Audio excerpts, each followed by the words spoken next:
लगी नहीं है, निकली नहीं है नौकरी, लगने के बाद के रूप में दिया गया था। वर्तमान में जैसा कि निर्देश है क्रांति संगठन की हेमंत तरफ भैया, से मुझे प्रदेश संगठन अभी आपका स्वास्थ्य कैसा है? दिया गया है। पहले से थोड़ा ठीक है, लेकिन डॉक्टर आराम करने के लिए बोले हैं। मैं किसी भी हाल में आराम नहीं करूंगा, मैं अनशन पर बैठे रहूंगा। या तो मेरी यहाँ से अर्थी निकलेगी या भर्ती निकलेगी। मैं सरकार से यही विनती करता हूँ कि जल्द से जल्द भर्ती निकाले। शिक्षक की मर्यादा अनुकूल विश्राम भैया, जैसे कि आपका आज अनशन का चौथा दिन है, तो आप अपना अनशन जारी रखेंगे? कब तक जारी रख पाएंगे? ये अनवरत जारी रहेगा, जब तक का शिक्षक भर्ती नहीं आती है तब तक जारी रहेगा और ये निरंतर चलता ही रहेगा। मैं बस नहीं, मेरे सब साथी लोग अनशन पर हैं आज, और सबसे विशेष आग्रह है जो घर में बैठ के देख रहे हैं उनसे कि आप लोग आइए, जुड़िए हमसे और इस अनशन कड़ी को आगे बढ़ाइए। भर्ती तभी आएगी जब सरकार जो है हम लोग की स्ट्रगल जो है बढ़ता जाएगा तभी आएगी। हम लेके ही रहेंगे भर्ती। की मांगे क्या हैं? हम लोग की मांग है सर 33,000 शिक्षक भर्ती, और ये मांग जो है सर ये इन्हीं के द्वारा लाया गया था मामला है। विधानसभा चुनाव के पहले सरकार जो है 33,000 शिक्षक भर्ती का वादा किया था, और वही वादा को पूरा करने के लिए हम लोग आज अनशन में बैठे हैं। और ये सरकार जो है ऐसा सरकार है कि केवल चुनाव के टाइम में जो है लाता है कि जैसे लश्कर भी तुम्हारा है, सरदार भी तुम्हारा है, तुम झूठ को सच लिखो, सरकार भी तुम्हारा है, अखबार भी तुम्हारा है, इस टाइप का सरकार है। और एक घड़ी मतलब जो है गिरगिट की तरह बदलने वाले चुनाव हो गया, उसके बाद से जो है लगातार अपना स्टेटमेंट चेंज करता रहा है। कभी वित्त का समस्या तो कभी शिक्षक का पोस्ट यहाँ खाली है ही नहीं, इस टाइप से जो है बहानेबाज सरकार है। कैसा है, लोगों को अपने बारे में बताएंगे? सर अभी थोड़ा सा अजीब सा लग रहा है, आज मेरा अनशन का 7वां दिन है, तो सर मैं बोलकर बैठकर बोलूंगा सर, थोड़ा उठाओ तो सर। इस अधिकार को हमसे छुपा कर ठीक है भैया। तो आज आपको आमरण अनशन पर बैठे कितने दिन हो गया भैया? आज मेरा सर 7वां दिन है सर। मैं छत्तीसगढ़ी में बोल सकता हूँ? हाँ हाँ भैया, बिल्कुल बिल्कुल, मैं अपन सब छत्तीसगढ़ी हैं भैया। बता हाँ, तो आप मन काय पूछे सर? आज तो रामरण अनशन के कतका दिन है भैया? आज मोर 7वां दिन है, और ना मैं का सिर्फ डबल पूछे हाँ, मोर थोड़ा दिमाग भी काम नहीं कर रहे थे। काबर 7वां दिन है, मैं पूरा अन्न जल ग्रहण नहीं करे हूँ, तो एनर्जी पूरा लॉस हुआ मोर। अब अभी काम आएंगे भैया, क्या बोलना चाहता है? बस हमार वही मांग है, 33,000 शिक्षक भर्ती नोटिफिकेशन निकाले पर हम अनशन में बैठे हैं। मैं बारंबार बोला था साय सरकार से कि जल्दी से जल्दी भर्ती निकाल दो। अगर जब तक नहीं निकालूँ तब तक मैं अनशन में बैठे रहूँ, चाहे मोर मृत्यु क्यों ना आ जाए।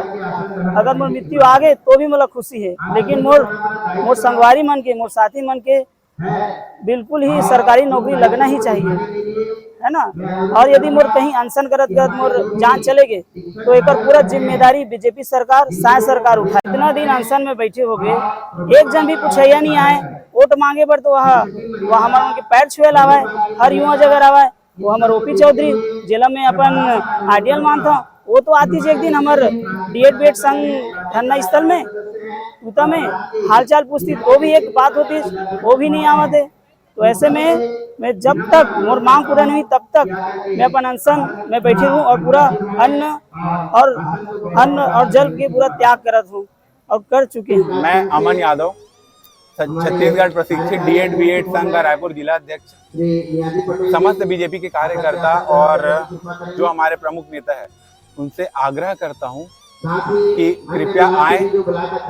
ये जो आमरण अनशन में हमारे भाई बैठे, इनके स्वास्थ्य का ध्यान रखें। वो कल मरते मरते बच्चा, उसका ऑक्सीजन लेवल नीचे चला गया था, डॉक्टर ने उनको मना किया आमरण अनशन पे नहीं बैठना है, फिर भी कल डॉक्टर के बोलने पे ऊपर रात को खाना खाएं दवाई के लिए, उनको 2 बॉटल चढ़ा है, फिर भी वो वापस आके बैठ गए। और मैं आपको बताना चाहता हूँ, हम विरोधी नहीं है, हमने आपको वोट दिए, हमने आपको चुना है, आप हमारे आइडल थे वित्त मंत्री जी। हम आपको देख के तैयारी शुरू किए थे, लेकिन आज के डेट में आप ही हमारा साथ नहीं दे रहे हैं। आप ही ने कहा था कि हमारी सरकार लाइए, हम 2 वर्ष में 1 लाख भर्ती लाएंगे।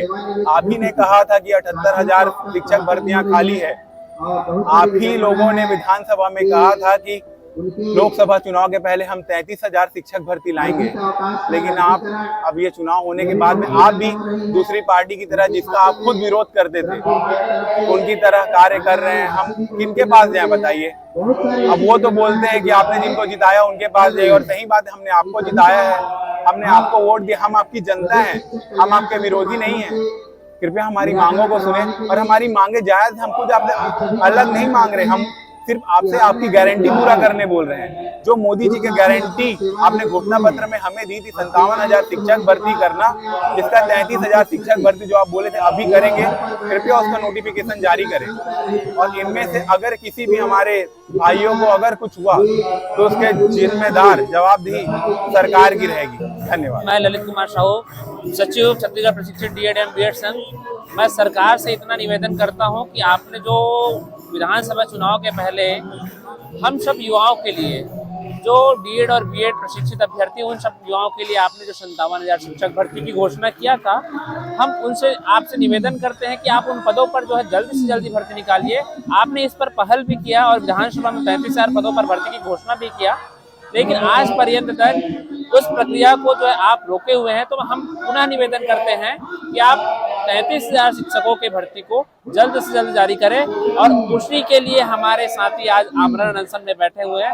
आज आमरण अनशन का 7वां दिवस है, और हमारे एक साथी का कल बहुत जोर से तबियत भी खराब हो गया था। तो मैं सरकार से पुनः निवेदन करता हूं कि ऐसे कई साथी हैं जो तैयारी कर रहे हैं और वो डिप्रेशन में जा रहे हैं, जिसका ताजा उदाहरण आप कल बिलासपुर का देख सकते हैं। तो मैं सरकार से निवेदन करूंगा, सभी हमारे युवाओं के हित को ध्यान में रखते हुए आप जल्द से जल्दी 1 लाख पदों पर भर्ती करने का प्रयास कीजिए, जो आपके घोषणा पत्र में मोदी जी की गारंटी के रूप में शामिल था।